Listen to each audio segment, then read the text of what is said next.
한동훈은 이제 무엇을 해야 할까?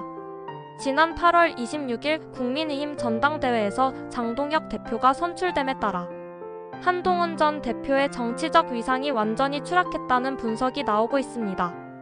그렇다면 한동훈 전 대표는 앞으로 어떤 행보를 취해야 할까요?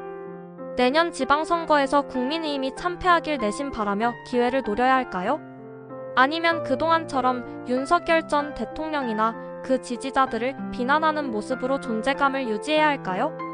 이런 방법은 너무나 수준이 낮은 방법입니다. 따라서 한동훈 전 대표의 정치적 위상을 오히려 더 떨어뜨릴 것입니다. 차라리 가만히 있는 게 훨씬 좋은 방법입니다.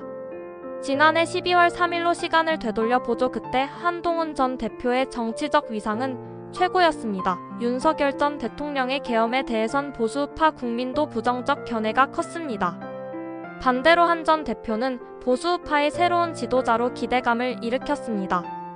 앞서 이재명 민주당에 대한 탄탄한 공격력에 높은 대중적 인기, 그리고 윤 전 대통령과 어느 정도 대립각을 세웠던 점들이 이런 기대감을 일으킨 요인들입니다.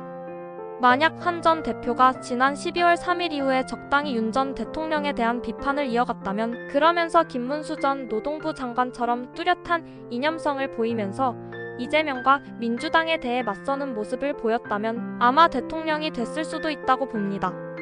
하지만 한 전 대표는 사실상 윤 전 대통령 탄핵에 앞장섰습니다. 그것도 모진 모습으로요. 12월 3일 계엄 직후 보수파 국민은 지난 박근혜 전 대통령 탄핵 이후 벌어졌던 일들을 떠올리며 잠을 이루지 못했습니다. 이번엔 절대 대통령 탄핵이 있어선 안 된다면서요.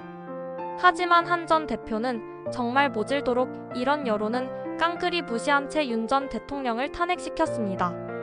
이에 한 전 대표는 배신자 프레임에 직면하게 됐고, 더욱 현실 감각이 떨어지면서 윤 전 대통령은 물론 광장에서 탄핵 반대를 외치는 국민을 이재명 민주당 이상으로 비난했습니다.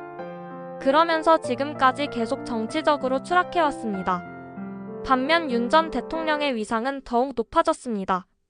동시에 장동혁 대표와 김문수 전 장관의 위상도 급등했습니다. 만약 한 전 대표가 윤 전 대통령을 탄핵시키지 않았다면 어떻게 됐을까요? 윤 전 대통령이 자진 퇴진하면서 조기 대선이 치러졌을 것이고, 국민의힘 대선 후보는 한동훈 전 대표가 아니었을까요? 예전에 노무현 전 대통령 탄핵 당시가 떠오릅니다. 그때 다수당이었던 야당은 여당이 국회 본회의장에서 극렬하게 물리적으로 저항했음에도 불구하고 탄핵을 강행했습니다. 그 이후 오히려 노무현 전 대통령의 정치적 위상은 더 커졌습니다. 반면 야당의 위상은 추락했고 직후 치러진 총선에서 패배했습니다. 만약 그때 야당이 여당의 물리적 저항에 모시기는 척하면서 탄핵을 강행하지 않았다면 어떻게 됐을까요? 노무현 전 대통령의 정치적 위상은 추락했을 것이고 야당은 전국 주도권을 쥐었을 겁니다. 결론적으로 탄핵을 강행한 사람의 위상은 추락한다는 것이죠. 그렇다면 이제 한동훈 전 대표는 무엇을 해야 할까요? 무엇을 해야 배신자 이미지를 씻고 예전의 위상을 찾을 수 있을까요? 정답은 한 전 대표가 이재명 정권을 제대로 공격하는 실력을 보여주는 겁니다. 윤 전 대통령이나 국민의힘 내부를 공격하는 게 아니라 이재명 정권을 제대로 공격하고 성과를 낸다면 배신자 이미지는 지워질 것이고 그 위상은 올라갈 것입니다.